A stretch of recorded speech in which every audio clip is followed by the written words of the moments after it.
As you know, fire safety engineering is about protecting people from fires, protecting structures from fires, protecting the environment from fires, protecting also the planet from fires.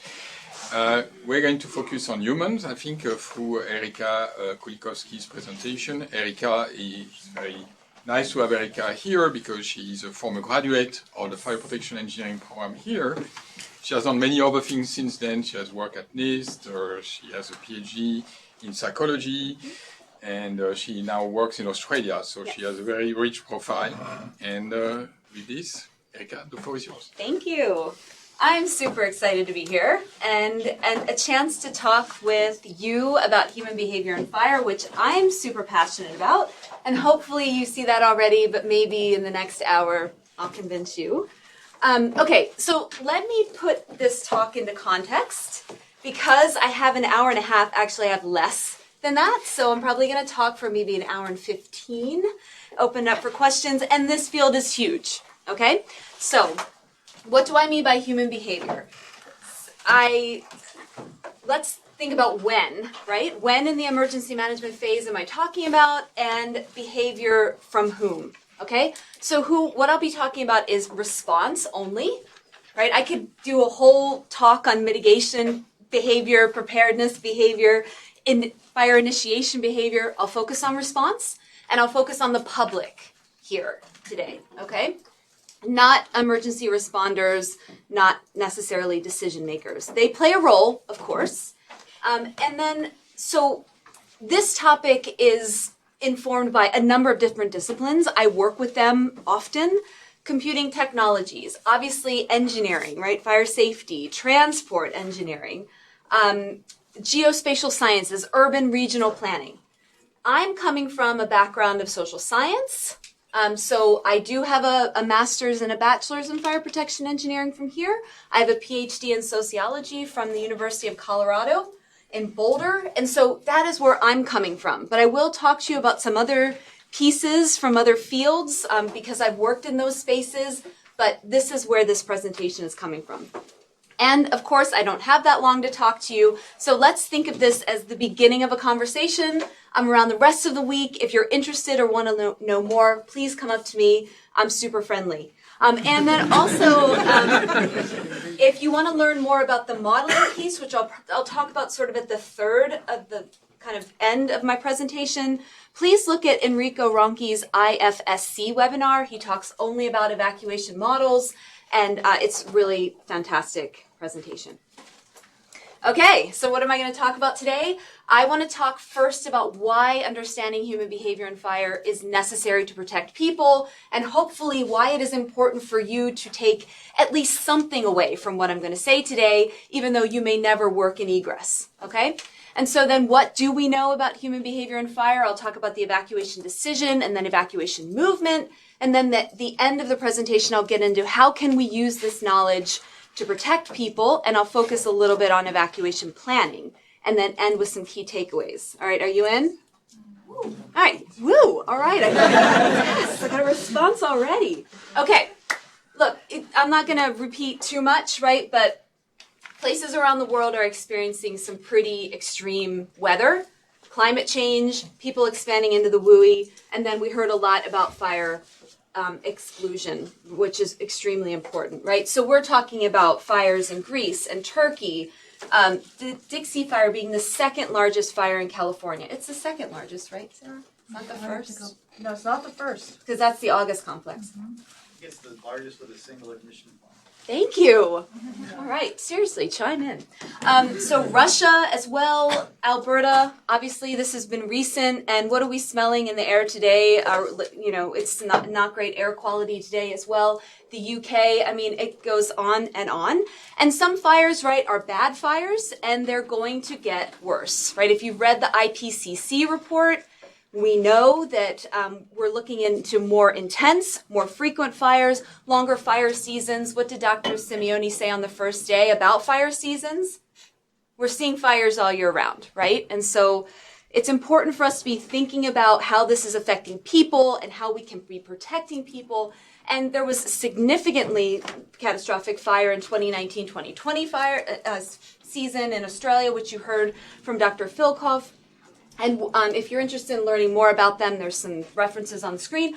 But from the New South Wales bushfire inquiry, they say, and I quote, "It is clear we should expect fire seasons like 19 and 20, or potentially worse, to happen again." And so I acknowledge that this is not necessarily the goal of all response agencies, but for the most part, we're thinking about evacuating communities, right? Evacuating households before the fire reaches the community. And so that's what I want to talk about today. But why am I up here? It's because it's challenging, right? It's very challenging, and I don't think I need to convince you of that, but maybe I'll take the next couple of slides to do that.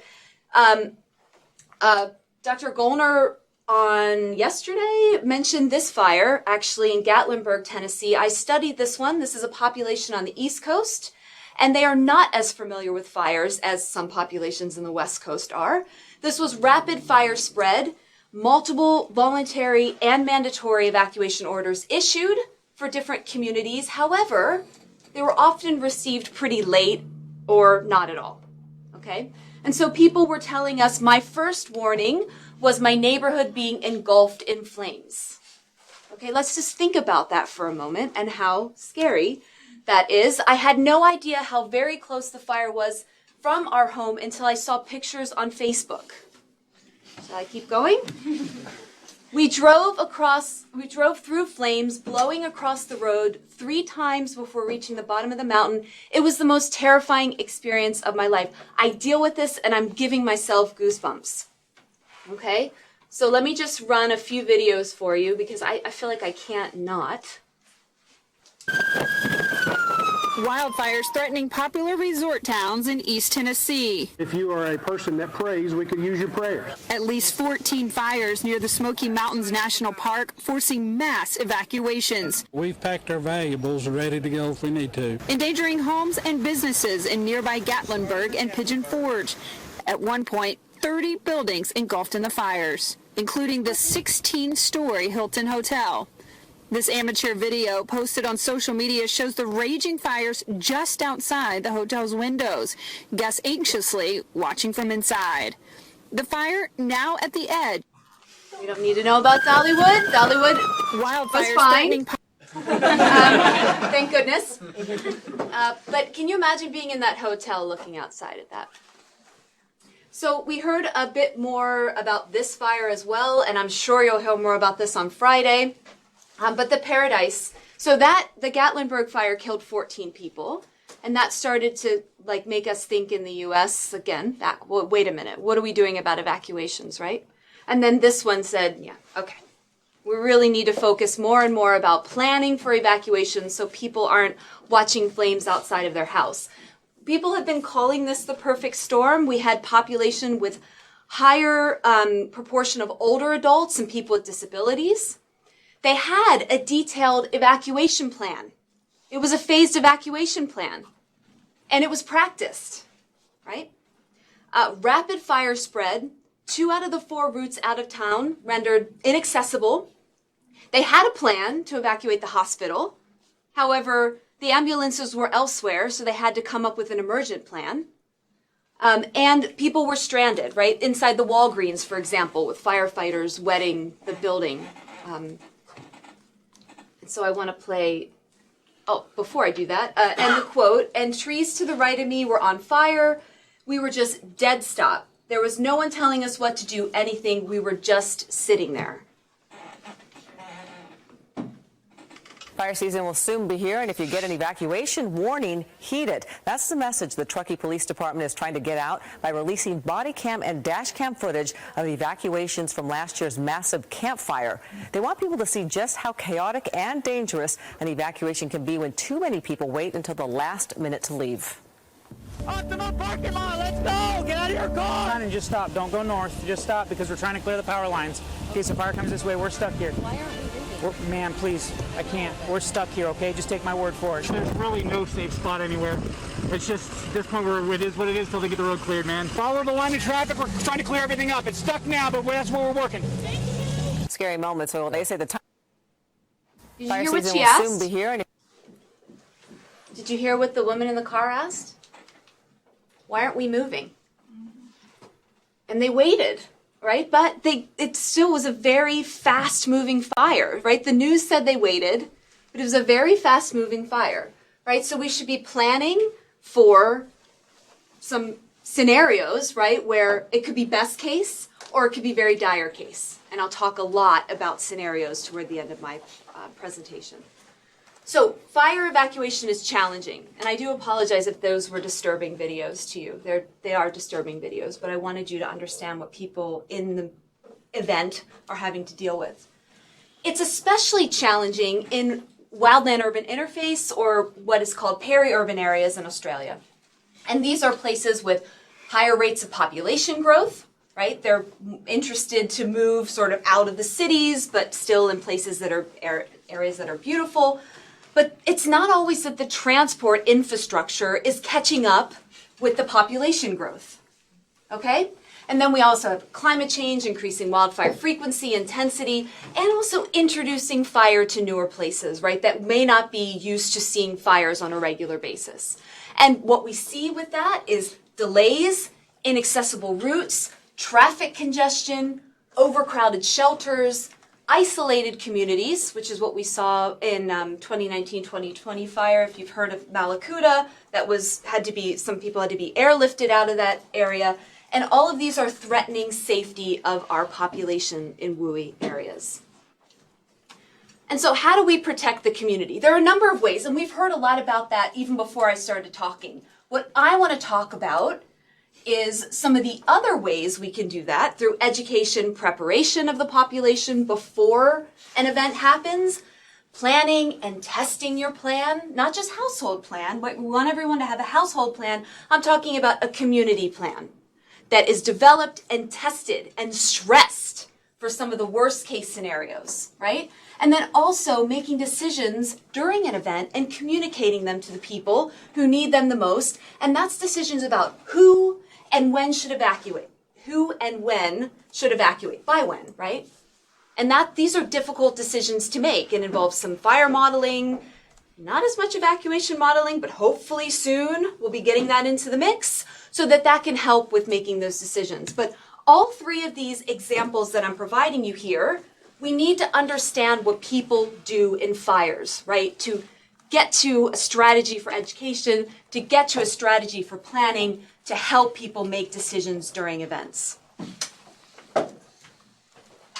If we don't understand what people do, I think it's quite easy and happens often for evacuation planners or emergency or decision makers, like incident controllers or incident commanders who have to make decisions about evacuation, to just make assumptions about what people will do, right? And a lot of times, would you say that they're best case assumptions or worst case assumptions?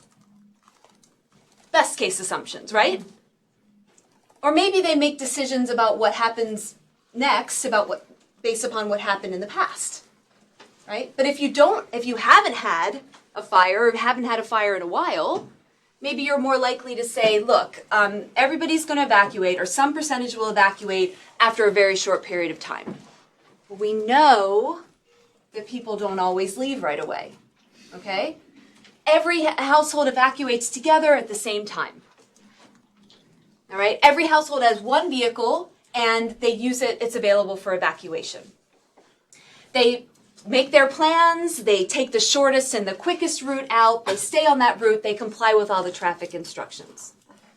They distribute themselves easily among all of the places they could go, including the shelters, and they evacuate only when their zone is ordered. These are pretty good things, right? These are sort of best case scenarios.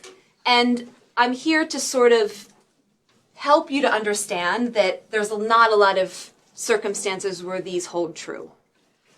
Okay? So it's important for us to understand what people do. Maybe sometimes this happens. A lot of times it won't, right? And so when are those scenarios, when do they occur, and how can we include them in our plans to protect people if an event is to occur? So, I'm doing really good on time, by the way. Just want to let you know. Okay, so let's get into what do we know about from the research. Okay? I'm going to first talk about sort of the evacuation decision, and then I'm going to go through the timeline. But before I do that, what if I just asked you, some of those, we know those assumptions don't hold true. I'm about to sort of go through all of those with you in a moment. But what if I was just to ask you, what do people do in fires? What would you say? Go ahead. Panic. Oh, panic. Does anybody else agree? Let me dispel that myth for you, please. Slowly but surely I'll get there.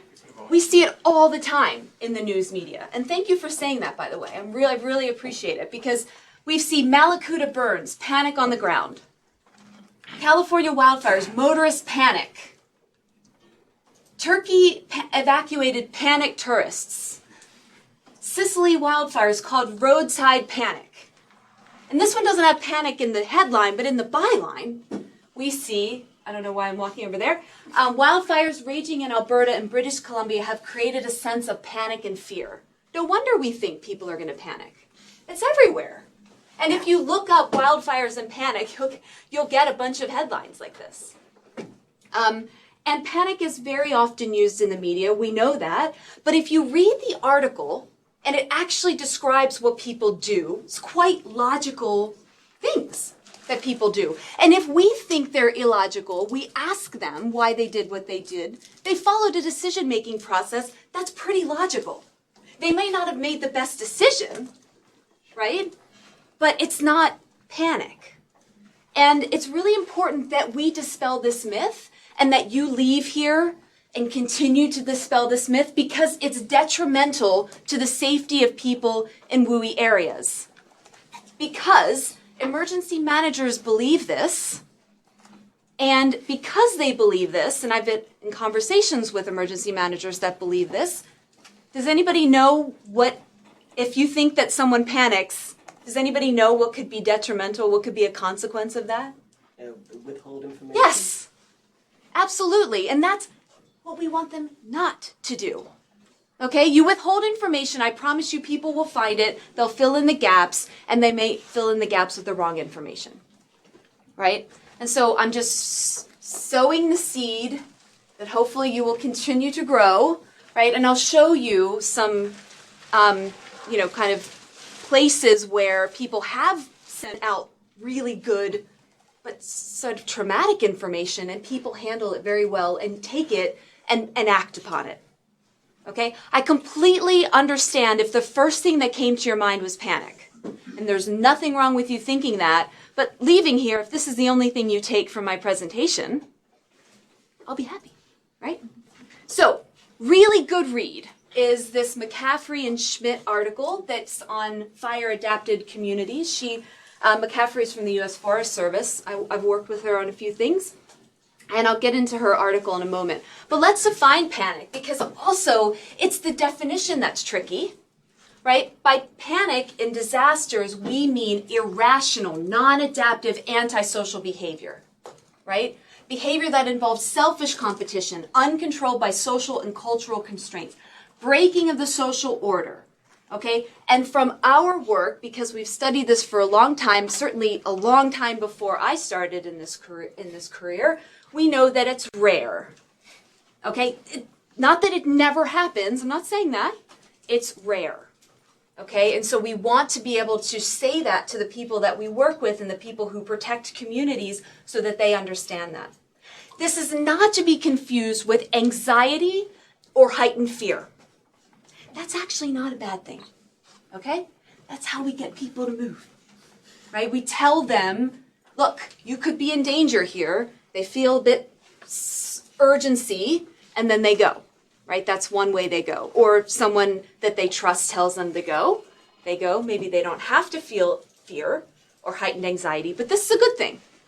Okay, it's not a bad thing. If we tell people the truth, what's going on, it's okay if they feel a bit of fear and anxiety, and then they take the actions that they need.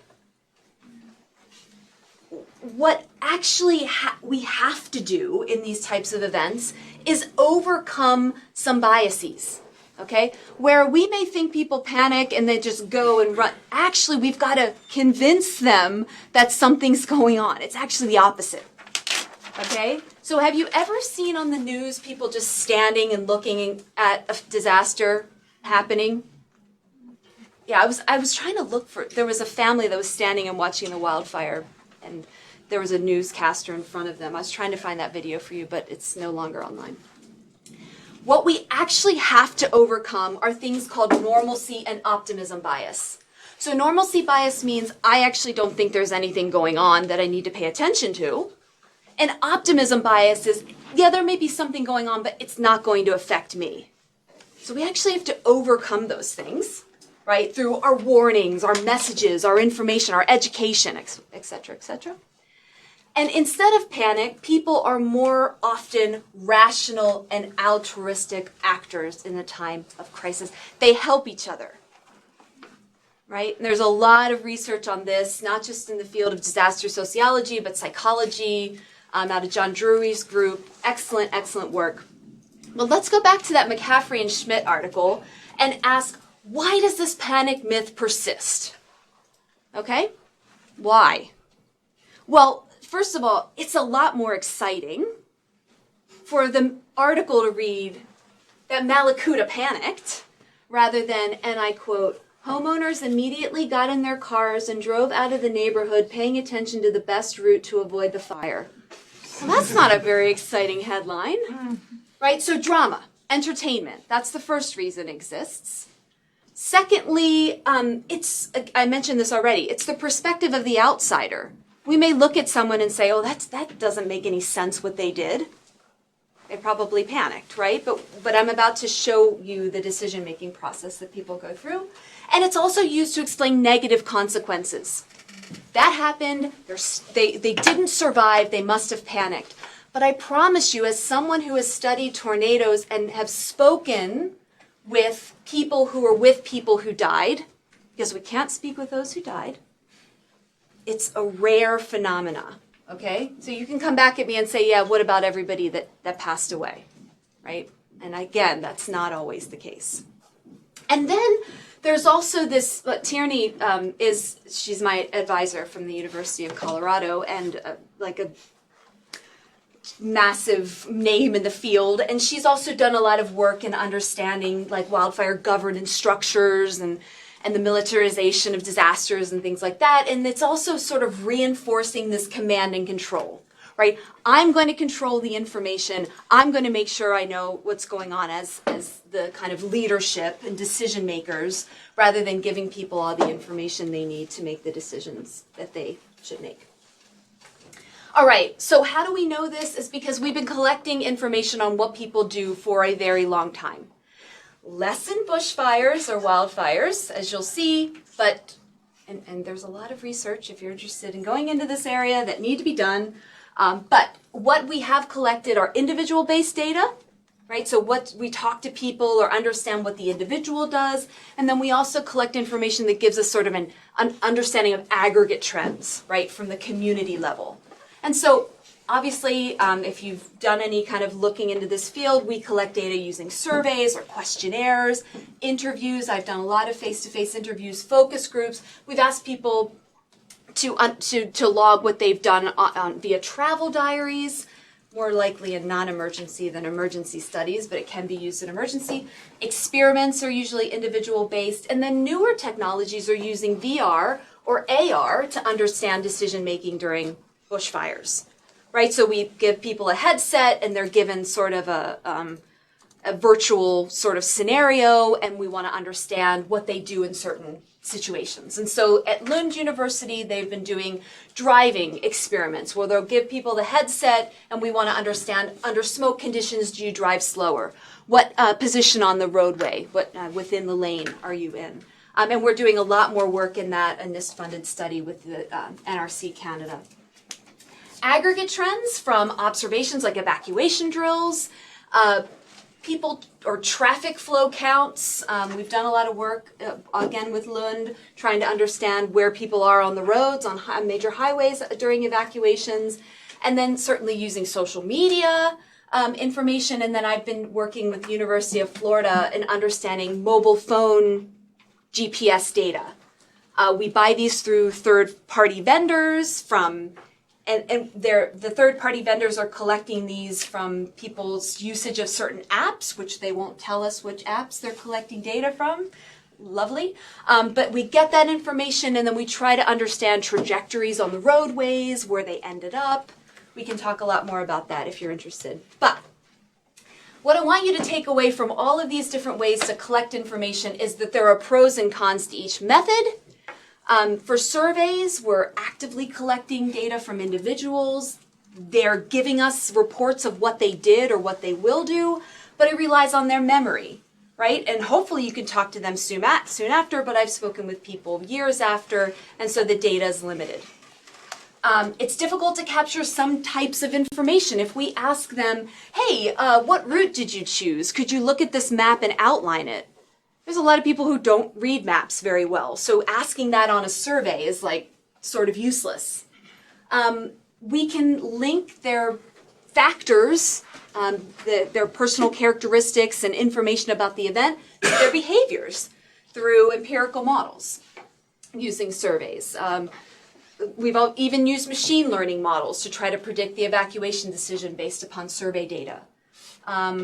It's a smaller sample, that's a negative, if you will, and like I said, we've predicted decisions based upon mathematical models. GPS data, on the other hand, we're passively collecting this information from people's mobile phone usage, so if they're using it or certain apps, we're getting a lot of really great data. If it's in areas where people don't use their phone a lot or they're not using the right types of apps, then we're not getting great data from that location. It's spatio-temporal information. We have no idea who these people are, right? So we're just getting data points, locations in different places. And so from there, we can infer where they start based on clustering techniques. We can infer where they go, overlaying their routes on road networks. We can infer their destination using land use information. Some of the stuff we can't get from surveys, we can get from GPS data. I think the whole point of this slide is that I'm a big advocate from collecting information about what people do using multiple methods for the same fire, because there are such limitations in all of these data types. All right, so let's dig into it. What do people do? Very simply, if you think about the we'll focus on the evacuation decision first. Very simply, we can say, yeah, they stayed or left, right? They left, they evacuated, or they stayed in place. And the stay in place could be sort of divided into active sheltering, like defending their home, monitoring the situation, or it could be inactive sheltering. It was a last resort, they had nowhere else to go, and then they got inside their bathroom or something, and just to protect themselves. But it's definitely not that simple. It's a bit more complicated. So let's start with the decision to evacuate. Say a household or an individual decides to do that. They could just leave right away, or they could be taking other actions like preparing themselves to evacuate, getting their house ready, getting their family prepared, loading up the car, taking care of pets. Maybe they're helping other people, doing intermediate trips to neighbors and family and friends, and then they finally go. But even if they want to go, right, and they're at that evacuation rectangle, they may hit certain roadblocks that they actually have to shelter in place after all. If they're in the wait and see category, it might be that they wait around to see what other information they may get. They may do preparations, they may warn others, and then if they get additional information, they may decide to actually evacuate after all. And so Strawn and Gilbert have done a great review on this, and they have looked at a lot of fires in Australia, and sometimes people, as many as 80% of people in a particular fire wait and see. 80%. Okay? And then, even then, when they want to wait and see, right? They've made their decision. They may still have contingency plans to leave after all if things get really, really bad. All right, and it's that feedback loop that's important. As people are getting more and more information, they may change and make a different decision. So I promise you this is the only theoretical model I'm presenting here as a social scientist. This is difficult. But this is the protective action decision model, right? I just want to walk you through this so you understand that people, right, not panic, but they go through a decision-making process before they decide whether or not to evacuate. Okay, just very briefly, this is, they receive, I'm going to write on this. Okay, so they have the factors, right? They have factors from their environment. They've got social cues. They've got warnings. They're bringing in characteristics about themselves, their experience, their training.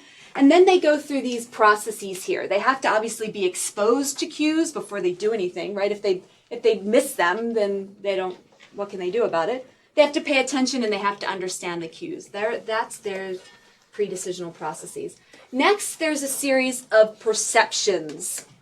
I'll go into these very briefly, but it's almost like thresholds, right? Once I reach a certain threshold, I feel that there's a threat, there's a risk, right? Protective action, all of these are thresholds I'll talk to you about in a moment. Then they decide to take action. Now, if they still are unsure, they could just seek information and then they start again, right? They could decide to take protective action, and in this case for bushfires mean evacuate. Or emotion-focused coping, I've not seen that a lot in my work, but that is actually trying to deal with the emotions that are coming up before problem solving. Okay, I won't get into that. But even after they make the decision to evacuate, they could still have impediments in their way, right? They may not have a roadway out, even if they want to, right? They may not have a car available, even if they want to go. Or they may have facilitators that help them. They may have someone that picks them up from their neighborhood and takes them to safety. So that is all I wanted to say about that. But I'm just going to get kind of briefly into some of these perceptions. I absolutely love perceptions in this model. I think they're fascinating. And what we're saying here is, yes, you may perceive all these cues, right? But it is until you actually feel that you are at risk, right? Remember that kind of risk, threat and risk threshold? That is that you feel personally at risk, that you know something's going on and you feel personally at risk. You need to have kind of reach a certain threshold, or most people need to, before they take action. I come into bushfires with a bit of a higher level of threat perception because I know what fires can do and I'm an anxious person, right? But people who are sort of risk averse, people who are okay with risk, they're fine with it, right? They're a little less anxious than I am, and maybe they've never been in a fire. Maybe they're coming into a fire with a bit of a lower risk perception. And so what that means is they take a bit more convincing to get to that threshold. Whereas all you need to tell me is that there's a fire, I'm out, right?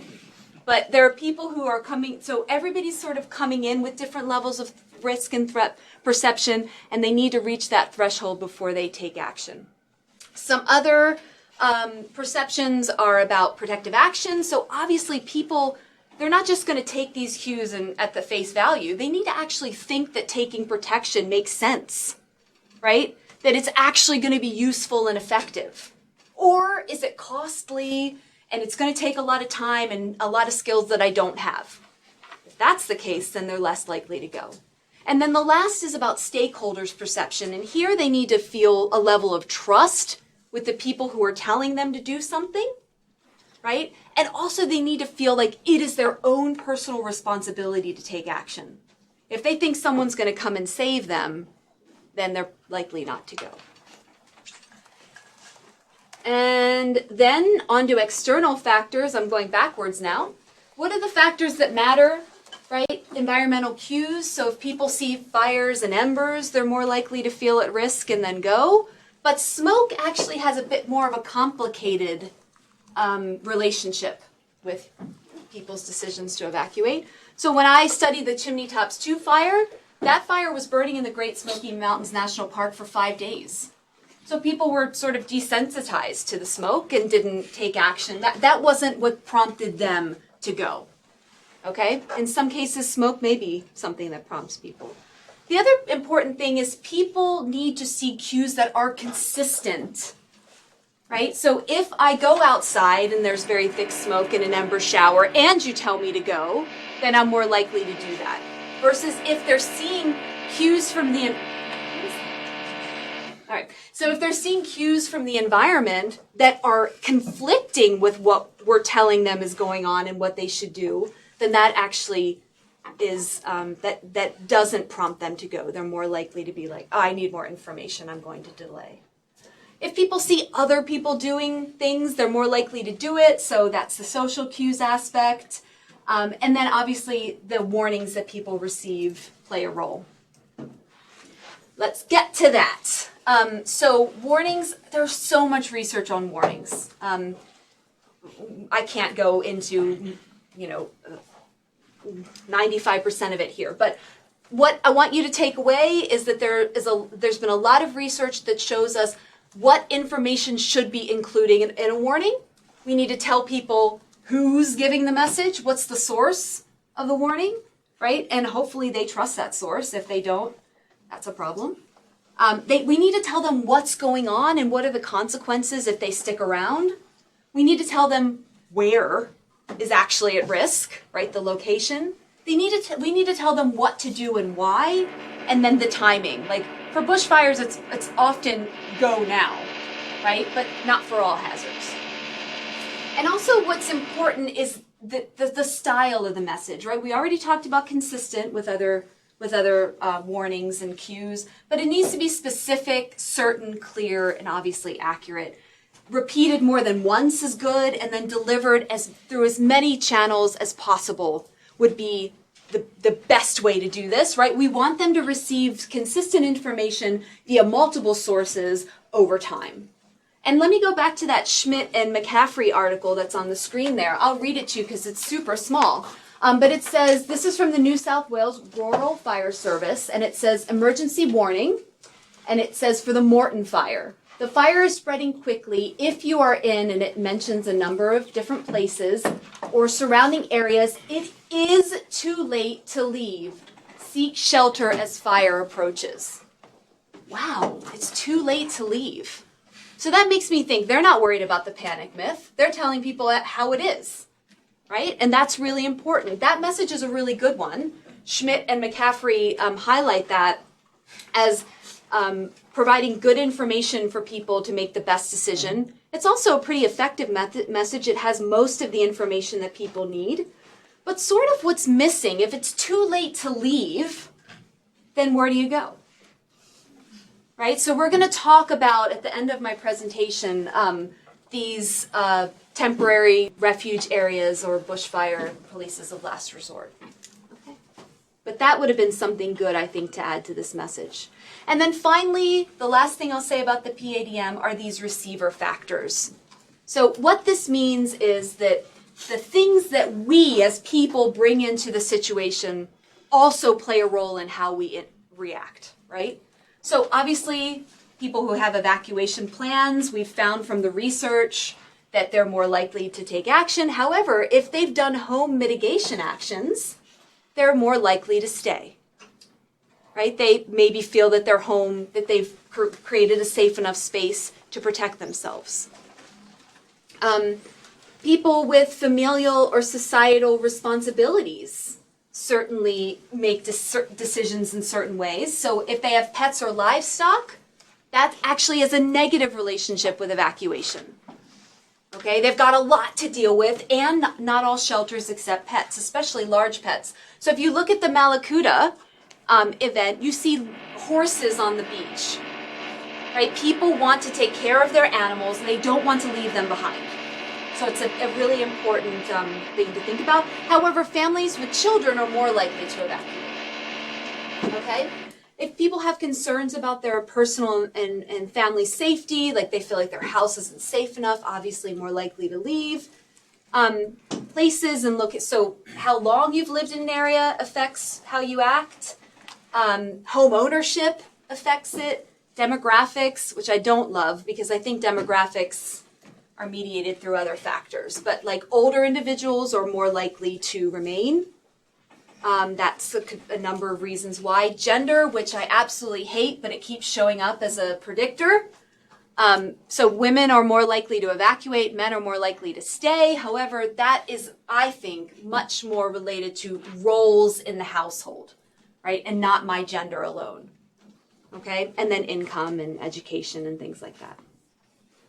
And my absolute favorite discussion is previous experience, because we don't do our jobs as researchers when we do our surveys, and I've been guilty of this. I just ask someone, have you ever been in a fire before? And they say yes, and then I put it in my models, and I get no result. Well, the reason is because your experience in a fire is very different from my experience in a fire, right? You may have had property damage, you may have had a traumatic evacuation, right? You may have evacuated and it wasn't useful to you and you're mad. Right? So there are a bunch of different ways that you may have experienced a fire, and if we don't ask about all of them, we're missing it. And so you also could have indirectly experienced it, like a family member was in the fire and you heard about it. That's still an experience, right? But it's different than if you were individually, affected. Also, we attach emotions to our memories. Do I have a bad emotion? Or do I have a good emotion? Like, yay, I made it out, and I will do the same thing again. And it also relates to how long ago that event happened, how frequent the events happen, etc. So what people have started to do is asking about the nuances of experience. Have you had injuries? Personal property damage? Saw smoke? Was your work affected, right? And we're starting to peel the onion of previous experience rather than just asking, hey, did you experience a fire before? And if you are like me, would like to nerd out about that, let me know. I'll send you a bunch of references. Okay, so all the stuff that I do and the papers that I publish and my empirical models all have sort of tables like this that link factors with their relationship with the evacuation decision. I could have a similar table for factors and how they influence risk perception. And so I just want to show you that this exists. If you're interested, I can share with you. Well, the last thing I'll say about the evacuation decision is something really neat. So Strawn, in all of his work, he talked to many Australians. He's continuing to do this work across multiple fires. And instead of linking these individual factors with the decisions, he's come up with archetypes. Okay, so the archetype names are not my favorite. I don't know if you can see them, like threat denier and worried waiver. I don't like that. I don't like the names. I think he knows that. But what he's done is clustered people into these 7 archetypes, right? And he can then link these archetypes with the decision to evacuate or other behaviors that people make. And so they've actually included these archetypes in an agent-based model I'll tell you about at the end of my talk, called the Seeker model. And then they can link these archetypes with demographics, right? So if I can know something about the population, I know roughly the archetypes that are within this population, and then I can link that with their response. We're starting to get a little bit closer to modeling this well. And then again, going back to some aggregate findings, maybe you don't care about individual behavior. Maybe you just want to know generalities. And so from the survey data, we can obviously get information about percentage compliance rates, how many people evacuated, how many people didn't. But with GPS data, we can get compliance rates based upon certain census block group areas. And we're noticing things like compliance rate was higher in the Kincaid fire, for example, near the fire perimeter, and also nearby where another fire called the Tubbs fire happened 2 years prior. Right, so we could start to see trends that way. Interesting. But the one thing I wanted to say, I'm looking at the time, is this is one of the fires where I've collected and been involved in different teams collecting data from the Kincaid fire using surveys, GPS data, and traffic data. And it's funny because the survey data, we talked to, I think, close to 300 people, and we found 80% evacuated. So check. But then with the GPS data, we saw 46% evacuated. So I think the number's somewhere in between those two. So what I'm seeing probably is people who evacuated more likely to fill out my survey, and some people not using certain apps with their GPS data. So we have limitations in our data sets. And we know that, and we're upfront about it, and I wanted to share that with you. Okay, now let's get into the next step. All right, so we talked about the evacuation decision, check. But after people evacuate, they have to make a number of other decisions, right? They have to decide when do they go, what mode do they use to get there, what route do they choose, and where do they end up? We have very little data on these other decisions. Okay. And we don't know much about intermediate trips. So yes, you've decided to evacuate, you're in your personal vehicle, but where do you go? Maybe you help a friend or family before you get to your final destination of safety. And then also, what are you doing on the roads if you encounter environmental conditions that are not so great? Okay, so I'm going to just go very briefly into some of these other decisions and what we know, and then I'll get into the last part of my talk. So, we know people delay. I think I've gotten that across to you. But Strawn and Gilbert, in their review, came up with some really interesting reasons why. So some people think it's equally desirable. I want to protect my property, but I also want to protect my household. So I'm going to wait and see, right? I'm going to, I just want to see and hope that I've picked the right one, right? This is a strategy for people who want to be able to do both. You know, both are equally desirable. This makes perfect sense, okay? There's also people who think it's equally undesirable, right? I'm just hoping this doesn't happen, is what they're thinking. There's a risk on the road, and then there's a risk if I stay here. That's another reason why people wait and see. Other reasons, lower risk perception, as we've talked about. They believe they can stay there fine. And some people can do that. Like, I'm talking about the very dangerous fires, right, where they should go, but there's plenty of places and fires where people have stayed, successfully defended their home, right? We're trying to understand why they make those decisions. People want to avoid potential costs, time, effort. Maybe they don't know how to evacuate. And then finally, maybe they're still in need of confirmation. They're still information seeking. Gradura has done some work in trying to understand what are the factors that predict longer preparation time. There's that gender again. Oh, you men. Okay, so you're not evacuating, but when you do, you take longer to evacuate. Having home insurance, longer prep time, longer term residence, or longer prep time. Receiving an evacuation notice, that was an interesting one. But they said if you received a code red warning, you left much sooner. So there's some gradation in the warnings. And then there's also a study on what are the factors that influence numbers of actions that people take before they evacuate. And there's factors that influence that as well. And there's some aggregate findings as well. Maybe you don't care about the individual factors. You just want to know over time, how long did people take to depart? So the Wu et al. Used traffic information from the Fort McMurray fire, and Shell, that's the team that I'm on, we were using GPS data to understand cumulative evacuation response curves, right? So what percentage of people were evacuating by certain times? So it could be hours or it could be days, depending upon the evacuation event. Mode choice. Some behavioral trends. From the few fires that we have data on this, people prefer their personal vehicles. Okay, and we're not talking about on-foot evacuation. I'm talking about where people have to get in their cars and go. People have used multiple vehicles per household. Why does that matter? Traffic on the road. Yeah, right. If we assume everybody's just going to take one car or zero, right? We're planning for one thing. People are taking their trailers, recreational vehicles, trucks. These are larger vehicles, and we're not necessarily accounting for those on the roadways when we're doing our plans. People can engage in intermediate trips, which mean they don't go right to safety. So how many of those do people do per household? We don't know. There's only a few studies on that. And then there's been a recent study from a fire in Greece where they tried to understand why do people choose certain modes. Maybe it has to do with where they are, originally. So if I'm at work, maybe I'll take my work truck. I don't know.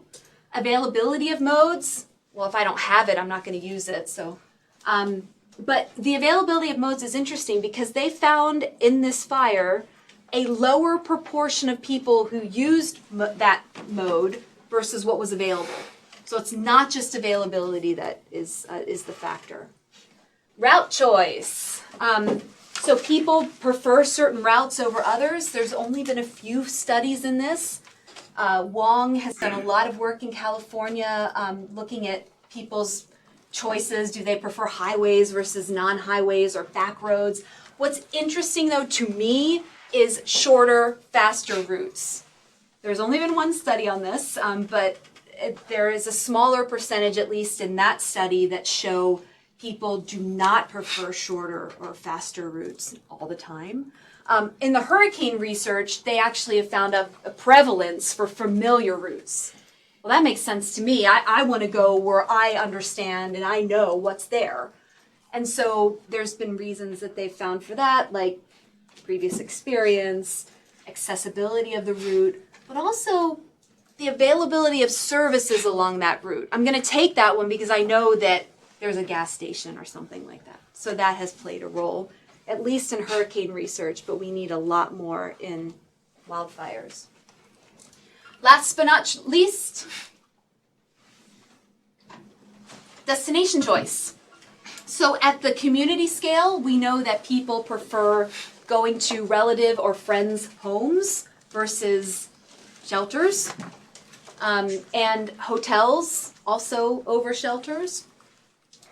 What's really of interest to me is how far people travel. There's been a lot of hurricane research on this, but almost no bushfire research, so we've been using some GPS data to try to understand that. There's been a lot of work in hurricanes to understand travel distance. But what are the individual factors that influence certain destination choices? So income makes sense, right? People will choose hotels over shelters if they've got the money to do so. That makes sense. Age has played a factor, so older individuals unlikely to stay with friends, but I happen to think that might have to do with a lack of social network, perhaps, of older individuals. Other demographics, there's been linkages with household type and household size. So larger size of the household leads to hotel usage. Responsibility of pets, more likely going to family and friends or even campgrounds. That makes sense because we know shelters aren't always accommodating. And if you have high social ties, then you're more likely to go to family and friends. So, reached in the end. Still with me? Yes. Oh, yeah. That wasn't as exciting as an hour ago. I have to be honest with you. I heard him. Woo. Okay, so this is hopefully the part that you'll really care about. Is how can we use this stuff? Erica, you just went, you spent 53 minutes talking to me about this. I have no idea how I'm supposed to use it or how anybody is supposed to use it. So we can use our knowledge of human behavior to, again, we could educate the population, we can do that planning of the community, we can help decision makers make the best decisions during events. I'm going to focus on planning because I really think there's a lack of planning, a real lack. I'm serious. So strategies for planning. So why do we care, right? So if you really are interested in this, I highly recommend you take a look at Lindell et al. 2019, his book on mass evacuation. I look at it all the time. And so what are some strategies for planning, right? We want to be able to warn, we want to be able to create warning strategies, right? Before an event happens, we want to maybe identify evacuation zones, like they did in the campfire, developing phasing strategies. We might want to manage supply, so increase roadway capacity. That could be through contraflow, right? I'm going to block this lane and both directions can go out. Maybe rampant roadway closures or providing additional transportation or retiming traffic signals. Like all of this will be part of the planning process, right? How many people love that, huh? Good, right? So how are these strategies developed?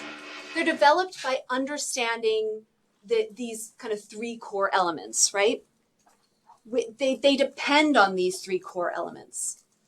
So the fire conditions and any interventions by the fire services, decisions that people make, right? We've gone through that, the pedestrians, and then the traffic, and any interventions that we put on the roadways, right? So that's how those strategies are developed. So let's think about the spectrum of planning development. So I'll go from no plan to best case. My arm doesn't go all that way, but just trust me. So no plan, that's not good.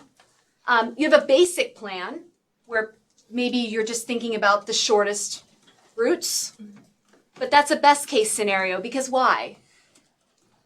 People don't always use the shortest routes, right? We know that from a smidge of research. We definitely know that from hurricanes, and some of that can be adapted, I think, to bushfires. So we've got the no plan, we've got the basic plan where we just rely on shortest routes. We've got the plan based on previous experience or knowledge. But what's wrong with that plan? Things aren't happening the way they always have. Thank you. We can't look back. We've got to look forward. Looking back is helpful, but we have to look forward, especially for our fire scenarios, right? Because they're not going to look like they did 2, 5, 10 years ago, right? We know fires are changing. And so let's not just rely on previous experience and knowledge. We also have some plans that are developed from community surveys or community data collection. That's moving in the right direction. So people have run evacuation drills. Maybe you ask your community, would you use a shelter? And they say, yes, I would. So you make sure you have adequate capacity. That's heading in the right direction. But I advocate for plans that are developed using models. Okay?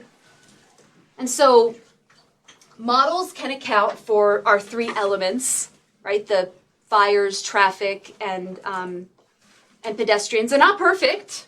I'm not saying that. But since others in the course have focused on fire modeling, I'll focus on the other two, pedestrian and traffic models. We do need good fire models. All right, so we cannot do this without good fire models because the fire interacts with the community, blocks roads. We need to understand the impact of the fire on the community, but I won't talk about that. Other people will talk about that. But so we've got our tools, our pedestrian, our traffic models. We also have the models that integrate those. I'll talk about those in a minute. And there are benefits to our evacuation models, right? We have the ability to explore outcomes of what-if scenarios, right? That's the performance-based analysis. I'll get into that in a moment. And we can quantify evacuation performance. We can help identify mitigation strategies, see what works, right? What if I block this road? What if I do this? What if I put an officer here? What if I, close this ramp? What if I move the direction of flow in out, not in? Right? So it can help us ask these what-if questions. There are a significant number of limitations to these models. I'm a skeptic. I'm a healthy skeptic, right? I understand that there's a lot of data that's missing. We have to make assumptions. There's defaults. But there are ways around that, right? We can't just say, oh, we're not going to use them. We can use them in a smart way. Okay, so back to that performance-based analysis. How many of you in the room, and I don't know how many FPEs are in here, have no performance-based analysis, no A set, R set? Okay, cool. Okay, so think about A set, R set for buildings, okay? We've got the time at which tenability criteria are exceeded due to environmental conditions, that's A set, and R set are required time to reach safety, right? And we want A set to be larger than R set by a safety margin. We can think of the same thing for wildfires, okay? We can think of WA set, that's the time it takes for the fire to reach the community's edge. And we can think about WR set, how long does it take this community to evacuate? right? And we again want A set to be significantly larger by some factor of safety than our R set. Okay, and we can run models to then understand we can run our pedestrian and traffic models to help with R set, to help with our required safe egress time. Right, so we've got pedestrian models that can simulate the decisions on some level, but primarily simulate people movement, like from their place of origin to their vehicle, for example. I've done this primarily with WUI. I have one paper that's in proof stages that we've worked on using a pedestrian model for a humanitarian settlement, right? So we want to be able to understand how people are moving through a space. And what's important are a number of elements, but I'm just going to focus on granularity here because I've talked a lot about macro, this aggregate level versus an individual level, but it's the same for pedestrian models, right? So at the macroscopic level of pedestrian models, the movement is controlled by sort of network capacity and the population density, right? How much space do we have? How many people are there? And it's constrained by physical performance in macro models, and the behavior is only implicitly simulated, right? And the way that's normally done is we say, we know people are going to delay, we'll just do a delay curve, right? And just proportion that out across the population. That is a crude assessment of people moving around on the roads and taking time in their homes, but it's just an estimate. You can do a microscopic model that tries to reflect individual movement, even local interactions, and enable some decision making that even reflects individual experiences and attributes. And that's that more agent-based modeling tool. Okay, still probabilistic because we know that factors affect the likelihood of evacuation, but we don't know exactly how, right? So we still have to use probabilities. And it's mainly on like a set of rules, right? And our key output of our pedestrian models is who evacuates and when. When do they get onto the roadway? And then traffic models quantify vehicle movement on the road network. And they do this using a 4-step model. Guys, I am brushing over this. Like, I am just sorry. So if you want to chat with me about this, or I'm happy to send you any details. But the 4-step model looks at trip generation. So who decides to leave and by when. Trip distribution, an origin destination matrix, where do they go? Modal split, hey, modes, you guys know about that. And trip assignment, what routes do they choose? Okay, so if you're interested in understanding about traffic models, Intini et al. Has done a great review of 22 of them. And they look into model availability, level of granularity, a bunch of other processes and variables and whatnot, and try to compare these models against each other. None were specifically developed with WUI Fire in mind. There you have those micro, macro, that's the granularity. They have those differences similar to a pedestrian model.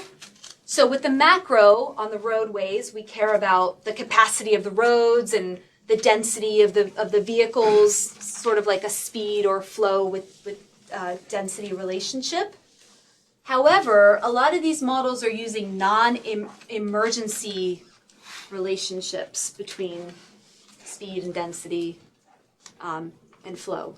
So what we've done is looked at traffic data, again, from the Kincaid fire and a couple of other California fires, and we've found, this is Rohart et al. Article, found that it was the vehicle speed is about 3.5 kilometers per hour lower during evacuation than during routine scenarios. So we want to dig into this more and understand if that's the case across all of them. But what we're learning is you can't just pick up a non-emergency model and use it for evacuations. We want to understand how to adapt our non-emergency transport relationships to evacuation scenarios. Okay, and the key outputs from our traffic models are total evacuation time, flows on routes and at destinations, etc.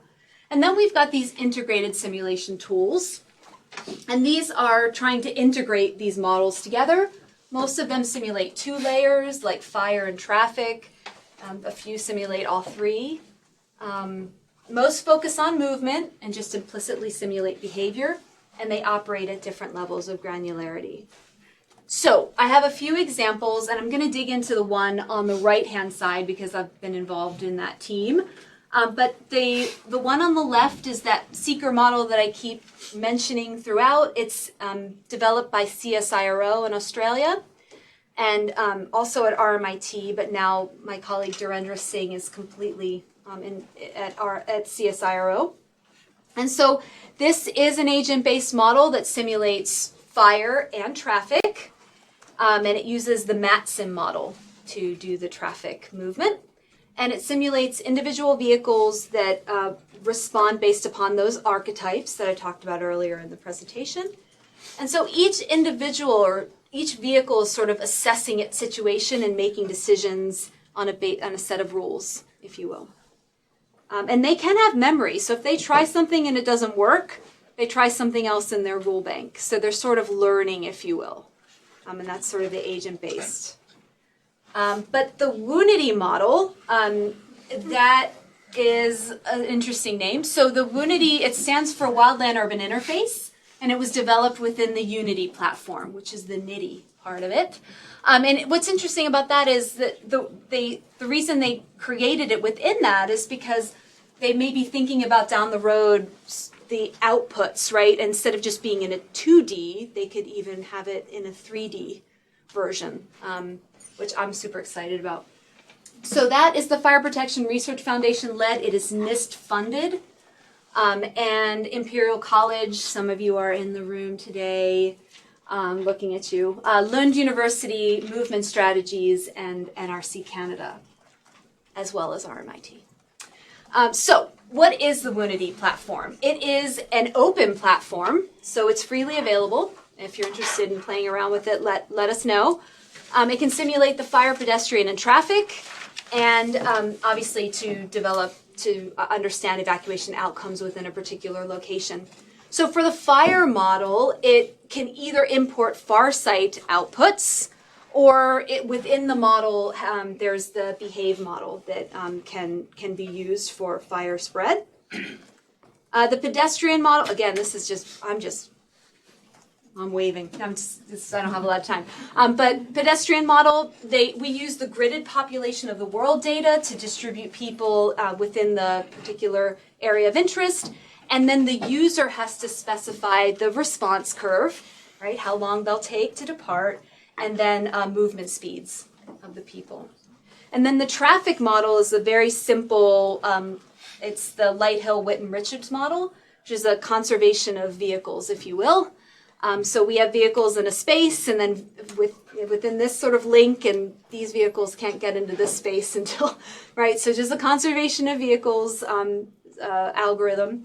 And the road network is based on open street maps. Traffic flow is user defined to particular locations, so the user has to pick where people are going, and the user also has to say, do people take the shortest route, the fastest route, or a user defined route? So it's a super exciting model, and it gives you outputs like clearance time, the arrival curves and flows at the destinations that you've chosen, the number of vehicles in certain locations along the roadway, the number of residents that are still in the area, the number of residents or evacuees located in refuge, etc. It really gives you an idea of the lay of the land as far as the scenario. So, I'm almost done. I'm really impressed with my ability to stay on time. Okay, so the peril model, and I'm not going to go into this because the experts are in the room today. So this is a model that helps a community identify trigger buffers, okay? So what a trigger buffer is, it's that dotted line in blue, and that represents the boundary whereby once the fire crosses that boundary, that is the notification to the emergency manager, the incident controller, that evacuation must be prompted to give enough time for that community to leave. Right? So the calculations have been done with fire spread and evacuation timing for this particular scenario. to understand, okay, it's going to take this long for the fire to spread, it's going to take this long for this community to go, so this is the buffer where you need to call it. So it's really interesting because emergency managers want this type of information. Okay, so that those orange circles, if you will, are sort of the fire movement over time, and that blue dot is the trigger buffer. And what's new now is, and this is in IFSS, a new paper that was accepted and hopefully will be in Fire Safety Journal as well, is the improvement to the peril model called K-peril, where it's now focused on developing probabilistic trigger boundaries or buffers, right, based upon a number of fire and evacuation scenarios. Okay, so to try to understand where the fires can come from, to understand what could, what is the set of trigger buffers rather than just the one. So it's really quite exciting. So I'm reaching the end here. Let me go back to that planning approach. It would be fantastic if we had like a set of codes, if you will, or guidance even for evacuation planners. Here are the scenarios you need to run. Here is what you need to do to make your plan safe. But we don't have that. We are not close to having that. I mean, if it would be great because it would be sort of cheaper, less resources. But even, our building codes and standards assume certain things, right? This would assume a static set of scenarios. The benefit of a performance-based approach is we can run a multiple range of scenarios for our particular location. What if the fire starts here? What if the community delays? What if the community all evacuates at the same time and the fire starts here? It's endless, right? And although it's complex and very data dependent, it certainly gives us the freedom to think about what the future fire scenarios might look like. Right? Not looking back, but looking forward. There are no standard scenarios for people to be thinking about this. I would love to come up with the set. Steve Gwynn from Movement Strategies and myself wrote an article for fire in Australia where we've got a set of potential scenarios that we can think about. Block one of your routes. What if everybody leaves at the same time? What if, everyone delays 2 hours, something like that. So we started thinking about what these scenarios might look like. But when you have a lack of data, right, and your models are a bit limited, what I've always advocated for is don't throw them away. You just need to run a series of scenarios so you can bound the problem, right? You should never use a model and get one answer. Right? The time is going to be 2 hours and 22 minutes and 5 seconds for this community to leave. No, I want to run a series of scenarios and bound the problem, right? And get an idea of the range of evacuation times I can get for that scenario. Even more is I want to simulate best case scenarios. That's fine. I want to simulate likely scenarios. But what I haven't talked about yet are dire scenarios. And this is when our set is greater than a set. This is when the required safe egress time is more than what we have available. That's dire. And so Tom Kova has an excellent paper on developing dire scenarios and thinking about what we need to do if this is the case, right? If campfire is the case. And this could be incorporated in the planning process. This can be incorporated during an event. And here are some of the sources for dire scenarios, like an ignition very close to a community, that's dire. A long detection time. Delays with emergency communication. We know this happens. I just told you about Gatlinburg when I first started. A lot of people didn't get the warnings. Same for the Marshall Fire in Colorado. Some people didn't get the warnings. People wait and see, or there's low compliance rates. That's dire. And there may be limited transport capacity, right? So what he has in his article, I'm sorry, this is very tiny, is that he has sort of those sources at the top, like, long warning time or low mobility or, a high detection time. And if it's dire, it's in red. And he's advocating for changing these up and coming up with a number of scenarios. One not so dire, everything's sort of green and yellow, and one that's very dire. All these things happen, right? And what are we going to do? And so we can be thinking about lots of things I've already said, like road and ramp closures and additional transportation, planning for this, planning for contraflows of your lanes, retiming traffic signals, and also temporary refuge areas or bushfire places of last resort. So if all of your plans fail, here's where you need to go, right? As a last resort. And there are communities that advocate for this, and then they put that out there online, and you can go to your community and say, where are my bushfire places of last resort? And there are also communities that don't know where those are. And so I advocate for telling people before an event happens. It's that sort of give everyone all the information they need. And would be happy to debate the argument. If I tell them, then they're going to wait and see. We know they're going to wait and see. We know that already. I have the research, right? So tell people up front. All right, I'm 1 minute over when I thought I was going to go. So summary, understanding human behavior is important to prepare and respond. And panic is, thank you. People are rational and altruistic and more likely to help others in time of need. I shared with you the PADM, and that is used to understand protective action decisions, so people evacuate or not. And then there are additional behaviors that people take, right? All the mode choice and route choice. And so that's important, but data are lacking. And I want to talk about that on Friday on the panel, along with our limitations of evacuation models and our lack of data for model validation and model use, to be honest with you. There are models that exist. I have shared that with you. They're all limited. None of them are perfect. It is important to understand the assumptions and defaults. I didn't even get into that today. I didn't share that with you, but I'd love to one other day. There are a few I shared with you, Unity and Seeker, that are developed for wildfires. They're actually using Seeker for floods as well. And these tools can allow for that performance-based analysis, that A set, R set, right? That W A set, W R set.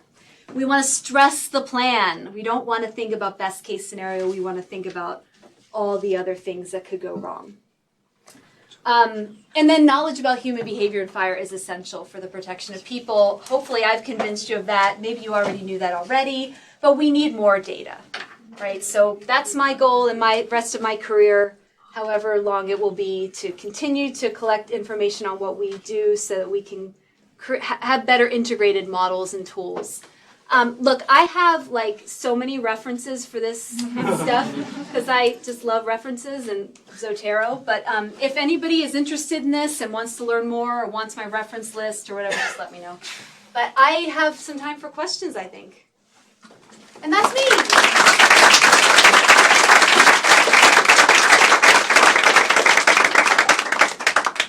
So we do have time for questions. Maybe over there. Thank you, Erika, for your presentation. Thanks. So I have two questions. Usually in compartment fires, the delay or the response of the people start when we have detection, right? Yep. How do you make that decision here in these fires? Yep, so that is normally from when they receive the warning is when we normally take it. So the cue is in terms of warning, not in terms of smoke or flame or radiation? Well, it depends. So for modeling, we'll assume warning, right? Mm-hmm. But when I do my surveys, I ask people when they get certain information. Mm-hmm. And so I will log the day and time, or ask them the day and time that they first received fire cues, the day and time they received any information, warnings, the day and time someone told them something was going on, and we take the earliest time. Okay. So you would say it's mostly related with warning, not really smoke? It just depends on what you're talking about. I would prefer to take it the first time that they knows that something's going on. That's how I define it. And sometimes that's cues from the fire, sometimes that's cues from someone else, and sometimes that's the warning. Yeah. It just depends on what you ask people. Okay, and my other question is, do you see a lot of differences in the way that people behave in let's say, typical fires, or in these cases, in terms of starting evacuation, not after, like, because that's very different, but in terms of what they do before deciding to evacuate. You mean across different fires or across countries? No, because if we think of residential, it's like gathering belongings, Yep. or it's kind of the same, or do you see a special difference? No, I do think that there are some similarities, but obviously in fires you've got a whole house to take care of. You've got your family. So if we're thinking about a home and evacuating that just to the outside, that's quite different from a home fire standpoint than evacuating a community where you're spending a lot of time getting your car, getting all the stuff in your car and protecting your home and putting your sprinklers on, your outdoor sprinklers. So there's a lot more that's involved in the preparedness, I would say. And then also are these trips that people take, if they've got a farm, for example, they're over there taking care of their animals or closing gates or helping neighbors and things like that. So I would say that there's some similarities, but it's a lot more that's involved with a bushfire. Thank you very much for the talk. Yeah. I have two questions as well. Okay. The first would be, what part of all the simulation methodologies is done in research, and what part is done in practice? Great question. First of all, thank you for your great questions. I mean to say, but I didn't mention that at all. So I would say most of it's in research. So they've just started to use some of these tools in simulations. I don't know about the US, I'm speaking about Australia here, and they're interested in using some of these for planning for larger scale events, but I would say it's much more research than practice. We're trying to get more practitioners involved. So say let's take the Woundedy model, for example. It's been primarily developed in research. And so we're very much interested in getting practical feedback, practical use, and I think we could have done a bit of a better job, to be honest with you. So now the goal is to create some workshops where we share what we've done so far, talk about the importance of evacuation planning and the use of these models, and see what feedback we get. So hopefully that's in the next year. Does that answer your question? Yes. Okay. Yes. And I have a second question.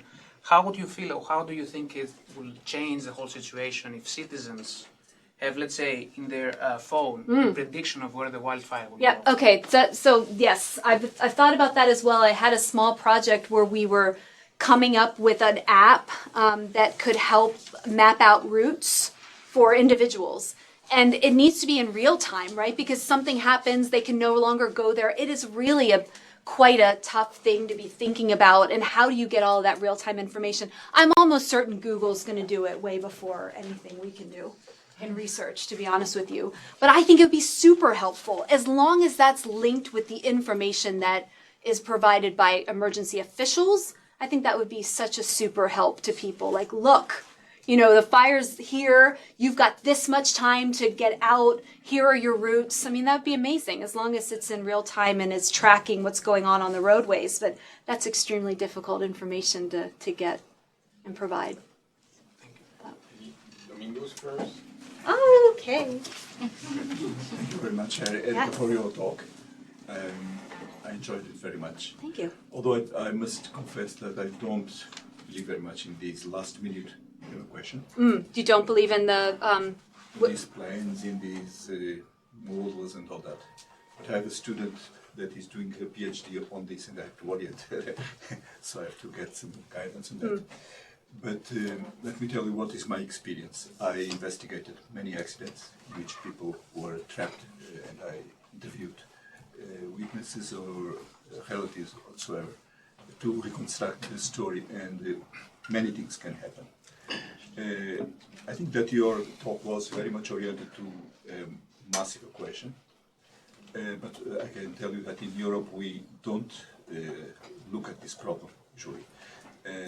We recommend evacuation, but much before for the people that need to be evacuated, older children, those people, because our houses are different from those here, and usually the population prefer to stay, and if they stay, they have a greater chance to protect their house. And we had very bad situations in last minute evacuation. So we don't even consider these, for example, when you say the expectations of a fire reaching at a certain place or having these trigger points, I think they are very risky, and in our dialogue with the authorities, we don't recommend that, and they accept that they prefer to have the whole population inside the village, inside the town, because there they can find a place where they are safer, rather than making the question. That, of course, these exercises that we propose, I think they're relevant, and I think that. Thank you. I think you make a very fair point. I mean, it's not for every, I think I said that in the very beginning, it's obviously not for every jurisdiction, every community that evacuation is the way to go. And for Australia, for many years, that wasn't the policy. And after the Black Saturday fire, they changed that. But there are many communities that they won't go. And that's just something that they've decided. It's not mandatory in Australia to evacuate. I said mandatory. Even though I know that in the U.S. they're not necessarily physically forced to leave anyway. It is ordered, but in Australia it's not. It's a recommendation. So, yeah, thank you for that. Question here. Thank you very much, Professor. In your experience, how often do you recommend to review the receiver's factors to be able to properly include it into the model and the future evacuation plans? And also, which will be an optimal time window to ask the survey to the people to don't lose the accuracy of the... Yeah, so it's great. So in jurisdictions in Australia, they do a survey every year. So they sort of monitor what people are doing, how they're feeling, their experiences, their training, their understanding of the event. So then in preparation for the fire season. And there are some communities that never do it. So I think the yearly kind of survey is quite a good thing, because as you're getting ready for the fire season, who's moved in and out, and what are the people's needs, and then how do you then incorporate that into any kind of plans and models? That's a good strategy, I think. Thank you. Has there been any validation studies of the UMD? Yep. So yes, we did collect some evacuation. Well, we've collected data in a number of ways. We did an evacuation drill in Colorado, and so we've used that for validation. And also all the work at Lund in collecting the traffic data, they've used that for validation as well. And even as part of this project, they came up with validation strategies. And so they sort of came up with validation verification mainly, and some validation like guidance on how to validate your evacuation tools. And so it's been a really quite interesting journey for the team. We don't have a lot of data. We're trying to collect it ourselves to then validate the model in addition to coming up with validation strategies. And also with that VR, AR kind of data collection that I mentioned in the beginning, we are collecting VR information too for validation. So there's a piece in Unity they're interested in including driving in smoke, and that comes directly from the data they collected. So it is on our list. We have had some, but not enough. And that's why the National Research Council Canada is funding different groups to collect other data, like GPS data, to then help with validation as well. Please. Oh, yeah. Thank you for the you have a question. Is it on peril? I'm only kidding. Weirdly, no. But so I was sort of leading on from the VR and AR component and just talking about experiments to get evacuation data. Yeah. Is there sort of limitations in experimental data in terms of creating a sense of perceived risk or urgency? Oh. And then also the ethical implications of that. Yes. Okay. So thank you for that. There are absolutely ethical implications with everything we do. And so I struggled with this too, because I have a new project where I will be using VR data. And it is important to think about the side effects of using VR, right? Headaches and other types. And so we'll have protocols for that for sure. But you brought up the kind of inciting some perception of risk. And that is something important that we're going to have to tread carefully. There have been a lot of VR work that will intentionally put people in situations that make them nervous to help them overcome certain situations. So VR work with, giving talks or being afraid of certain things like spiders, for example, or something like that. I did a lot of research in that as I was thinking about the ethics for my VR work. And so if you can show that there is an overall benefit to doing this that outweighs the negative, then you'll get the support from your ethics committee as long as you're following all the appropriate protocols. But it is an extremely important question, and thank you for asking it. Last question. So I'm just curious, like, when do you exactly start this running these models? So do you start it when the fire danger index is high? Do you start it when there is a prescribed fire going to be happening? Mm-hmm. And how have our learnings changed with when we got to learn that, oh, spotting can happen 30 kilometers. I mean, a spot fire can go and ignite a place 30 kilometers distance, and that prescribed fires can turn erratic. So how have our learnings changed in regards to our evacuation planning? Okay, great. Thank you. So when do we run the models? So for planning, we want to do it way before the fire season even starts. Okay. So that's where we're thinking about who's in our community and what are our likely scenarios. They're not often used in real-time decision making. Maybe at some point in the future they will be.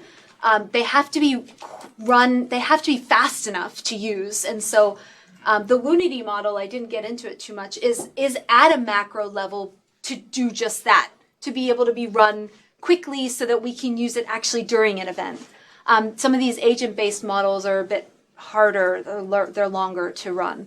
So it would be great if we got to a place where they're actually used during an event, but not yet. But the second question was, how have our learnings changed with our understanding of fires? Yeah. How has our evacuation learnings changed?